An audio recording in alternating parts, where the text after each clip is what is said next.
2046 թվականի մայիսի 19-ին The Insider-ը հրապարակեց հետաքննություն, պնդելով, որ Կրեմլը Հայաստանի հունիսի 7-ի ընտրություններից առաջ ռեսուրսները տեղափոխել է Հայաստան, Մոլդովայում և Հունգարիայում ձախողումներից հետո։ Հոդվածի համաձայն, Փաշինյանի դեմ տեղեկատվական արշավը համակարգում է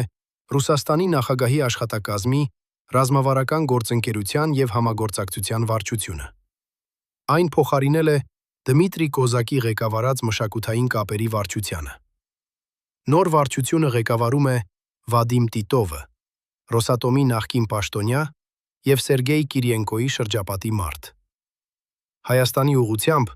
անմիջական պատասխանատուներ են նշվում Վալերի Չեռնիշովը և Դմիտրի Ավանեսովը։